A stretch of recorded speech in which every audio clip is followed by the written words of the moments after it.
As a government, we are also trying to regularize the trade in minerals.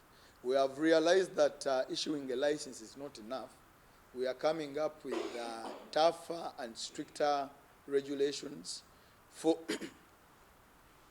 for the trade in gold. We are going to establish government-regulated mineral markets where if anyone wants to trade in minerals in a legit way, there are designated places and centers where miners can bring their minerals, and even the buyers.